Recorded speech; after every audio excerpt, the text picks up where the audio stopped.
Hey guys, welcome back. We're in the Mike shop today. It's been a long time since I've done an update on this build. It's actually been about 6 months that I've been working on this. And you can see behind me in the background, Mike's got his 4Runner pretty much nearly complete and he's ready to go. So I got a lot to get accomplished here to get my rig finished. So just wanted to give y'all a quick update on where things are. I kind of reached I think a significant point here this past week. Today is June 23rd and I've got the chassis as a roller now, so we'll give you a look and kind of do a quick walkthrough and update you on where things are. All right, so here's the chassis. Again, it is a roller now, so it's going to make it a whole lot easier to move around and work on. So to start off with, I've got 35-inch tires for this build. I felt like I just wanted to kind of go with that size. I felt like if I went with 33s, I might be wanting to go bigger in the future. So I thought I'd just start with 35s. I have no intention of ever going larger than 35-inch tire with this build. You know, that might change, but I don't predict so. So starting with the front axle, because I'm running 35-inch tires on this build, I wanted to beef this axle up. So this is the factory Dana 44 that comes in these Rubicons. So first thing I did was basically get a truss for it, and so I've got an Artec truss on it. I've also got the axle tubes sleeved, as well as I gusseted the C's, and so hopefully that is going to be a pretty stout axle for this build. You know, this truck is going to be certainly heavier than the TJ was originally, so because it's going to be heavier and I'm running 35-inch tires, and you know, plan to have quite a bit of gear weight in it when we go on trips. I wanted to make sure that these axles were up to the job. So re-geared the axles as well. I've got 538 gears in these axles now, so those are done. I felt like because of the very high overdrive ratio, this is an automatic truck, that I could go with pretty tall gears and get me in the RPM range I need to be, you know, when I'm running at higher speeds. All right, so the springs are metal cloak springs. These are 4.5-inch lift springs.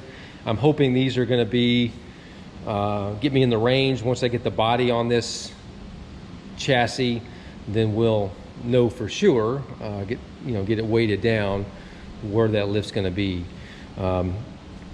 So I need to adjust the control arms a little bit to get the axle pushed a little bit forward. These springs, as you can kind of see here, are bowing forward some, but I need to get the axle pushed out a little bit. But when I get the weight on the body on there, this will, I'm sure, will straighten up a good bit. Control arms, I've got a radius arm set up in the front here. All the bracketry, everything as far as building these control arms came from Barnes 4-wheel drive. Really good company. I've been very impressed with the quality, the fitment, and the affordability of their stuff. It's really come together nicely. You know, this is the first long arm control arm setup I've done, and so hopefully it'll turn out well. But so far everything's come together very, very nicely. Just takes a lot of measuring. Take your time in getting everything set up. So yeah, I've got long arms on this.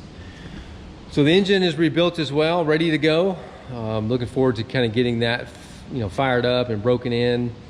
I've got Brown Dog motor mounts, 1-inch lift motor mounts, and then additionally I put a block.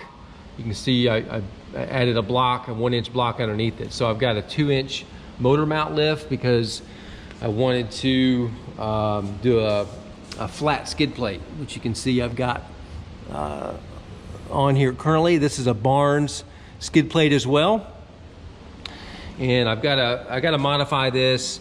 I got to cut this out here to get access to the transmission pan, and then get my transmission mount set up there.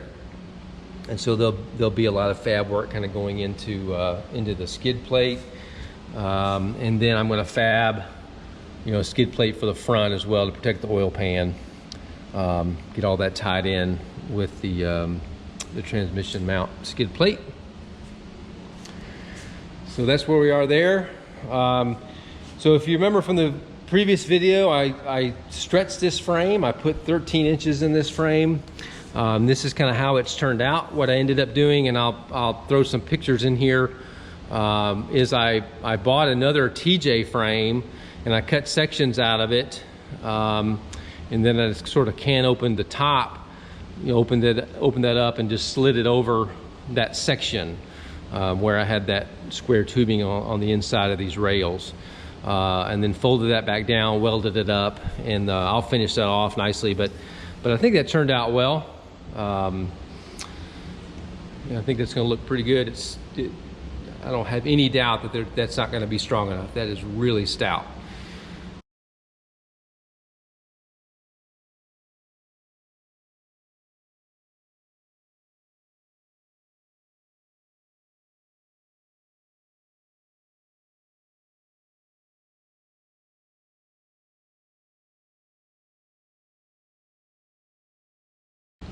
So rear 4-link setup, again from Barnes, long arms with their enduro joints,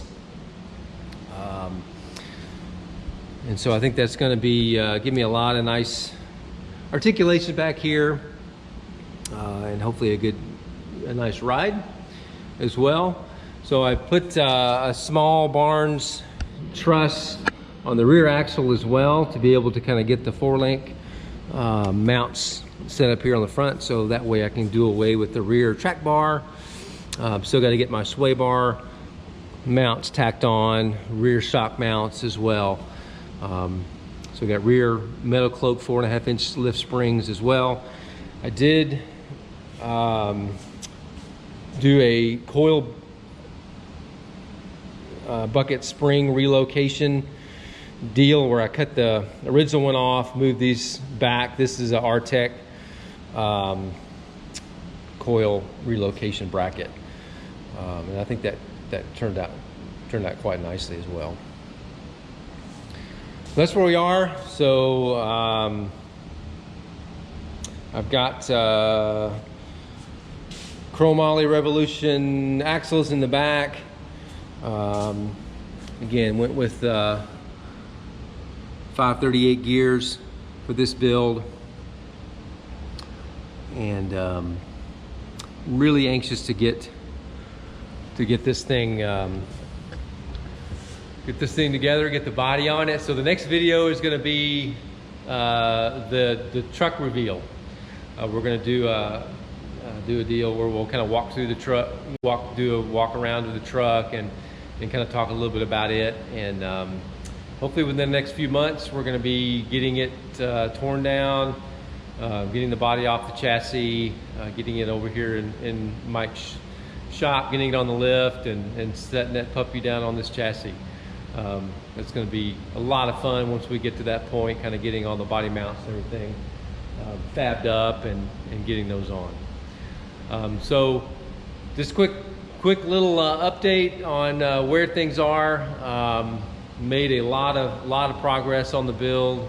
It's been a lot of work, but it's going to be worth it. Pretty excited. So thanks for tuning in again.